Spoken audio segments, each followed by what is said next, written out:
What's going on, everybody? Welcome back to a crypto update video. I just recorded this whole video for 15 minutes and my mic wasn't on. That's hilarious. So now I gotta redo it, which is no problem. I just want to pick up where we left off from last time. If you guys remember, Bitcoin was consolidating here and finding support for a moment, at least here on our local trend line. Um, we talked about it that if we broke this trend line, that we'd come back down and most likely test our previous resistance of our all-time high around $42,000 or so. We came pretty close, within a few $100s or about $1,000. And once we found support here, it's pretty obvious that we got our bounce. But not only did we get our bounce, we were met with our trend line resistance again, which is always satisfying to see. Helps you gain a little better confidence on how to draw your trend lines and how to look for support and resistance. We have our major level here of, let's measure our high to our low. We have our major level here of our 61.8 or that $52,000 region that, if you guys didn't know, I do talk about on my Snapchat or my Instagram. Yeah, we got rejected here as expected. Now what we want to look for, since we're pretty much back where we started, except now we have a new low in place and a new high in place. So what we want to do now is, let's see, from a bullish perspective, we want to hold, let's see, let's measure this high to this, or this low, sorry, to that high. We already bounced off of it, but we want to hold this $46,000. Look at that wick of a lot of buy pressure back up here now at the 50K. So we want to hold this level.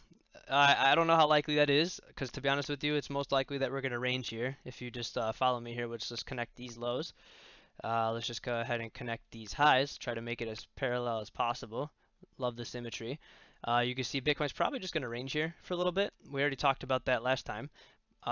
We talked about last time because we just said that the all-time high here to when we broke it again took about 30 days or so, and right now we are currently around 12 days in, so we're about halfway. It's probably going to accelerate. I don't think it's necessarily going to take 30 days again, but I do think that March is not going to necessarily finish above this $58,000 high yet. Not necessarily till April, May, June, till we really start pumping and going to new higher levels. And on the downside, we still have our risk here of possibly coming back down still and testing this region, because really it's just this, let me draw it for you guys. It's really just this zone that I'm interested in for support down here. If we can find support down here, that's going to be our power move to launch to new highs. What's noteworthy, let me go to a weekly here. And not only are we going to go to weekly, we're going to zoom out, go logarithmic. I'm going to get rid of that stuff. Pull up the RSI indicator. You can see price here made a high at 42,000. Made another high here at 58,000, but the RSI indicator here made a high and a lower high.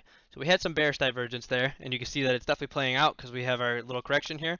And I still think these next couple weeks are going to be a consolidation period here before we really pick our direction. And what this really reminds me of is back here in our previous bull market cycle of 2017. You can follow my line here. So this horizontal line is what we're going to watch right here. Just keep an eye on that x-axis line here. You can see we have our first pump. We had our first pullback. We had our second pump, our second pullback, but you notice the RSI also over here made a high and a lower high. So we're doing a similar scenario here. But then what's noteworthy is there's two things I'm going to show you then from here. So one, once we finally broke out of the second consolidation range here, this is when we really went parabolic and had our blow off top. And present day, we haven't done that yet, but you know, that's going to be expected. But what I want to pull out before we look at any other charts here is I want to go to the Bitcoin halving tracker. He's an awesome Twitter follow. I would definitely recommend it. He posts every single day an update about this chart, which I'll show you right here. And it's really simple how to measure this. So, starting with the y-axis here on the left from the 0 point, this is measuring the Bitcoin bull market starting, which is key, from the halving. And this is how many days after the halving then. And you'll notice we're about 300 days after our halving. And really, so we got our purple line. Purple line is the 2012 market cycle. We got our green line here, the 2016 cycle that we just talked about and compared right here. And now the yellow is just the average of the two. And here we are with the blue, present day. So notice that we are getting better returns than 2017 and faster returns. Not necessarily better than this 2012 cycle, and I don't think we're going to necessarily clip that because that's the more early days of crypto. But notice the trajectory after the 300-day mark. We really start to go parabolic here. We started to go parabolic around here. And then the average is definitely really picking up here. And also notice where we start to peak on these cycles. The 2017 cycle, if we finished around there, puts us around $250,000. If we finished anywhere close to that 2012 cycle, I mean, it's closer to $1 million. We'll call it 800,000 because it's pretty much touched it. I don't think we're going to do that. However, I do think this one's really likely, let alone maybe we even beat it. Maybe because we also see that we're not necessarily getting diminishing returns, we are getting faster returns. But we'll keep an eye on this every day and track it here. Not necessarily every day, but every video. If you guys want to keep an eye on it every day, go ahead and give them a follow on the Twitters. But we're going to hop back here into the charts now, and I want to take a look at Ethereum. Ethereum, let me go back here. We talked about our previous all-time high of $14,000. Sorry, $1,400. This isn't Bitcoin. $1,400. We have since broken it, back tested as support. Weekly candle close, weekly candle open. We are finding support here. We have our upward trending line here. Let's go to a daily time frame. We have the upward trending support line here. I'll go to a normal scale, not log. And last time we were talking, let me go back to this. Last time we were talking, it was right around here. We found support. We bounced, but now we are back testing it again as support. We are since now hanging out here around 1,500 bucks or so.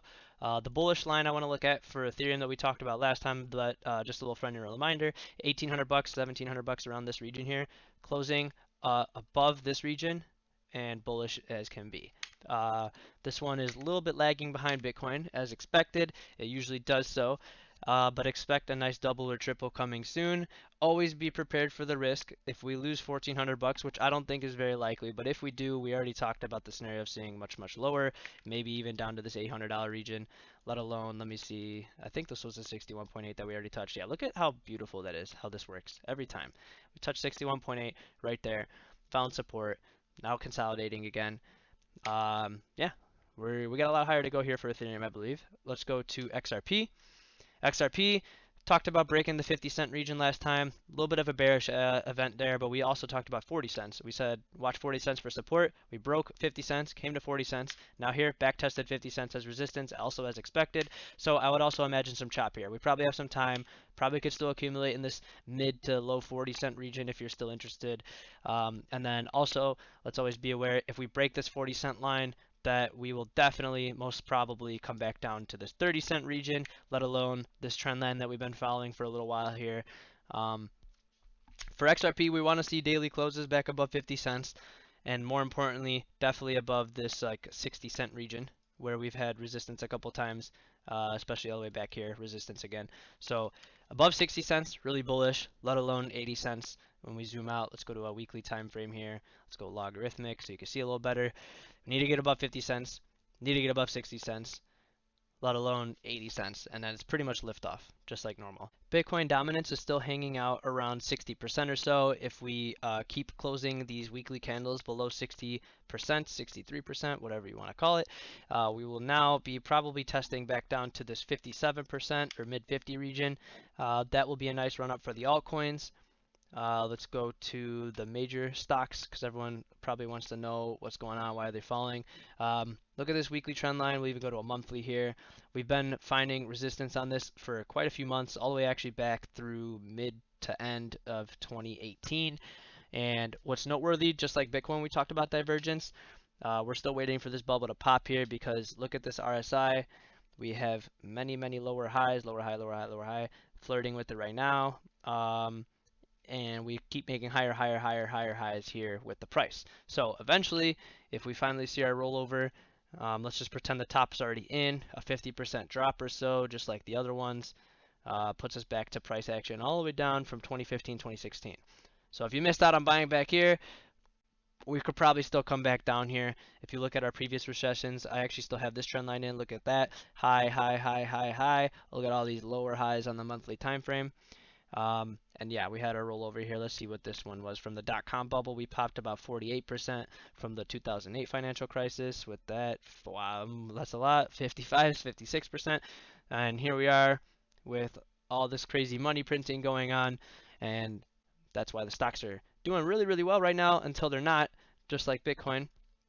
Doing really, really well right now until we're not and have a bear market, just like these. But we're not there yet. We're not there yet. We're going to stay on top of it here. Hit that subscribe button, hit that thumbs up, comment down below what else you guys want to see here. I got all my social medias in the description below. If you want more real-time updates on price action, like you wanted to know about this $52,000 level in advance before this video, to know what should I do, should I buy, should I sell, or if you wanted to know about this $40,000 region, is it a good buy, is it a good sell, That's what we talk about on my Instagram stories and my Snapchat stories. Thank you guys as always for watching, and I'll catch you in the next video.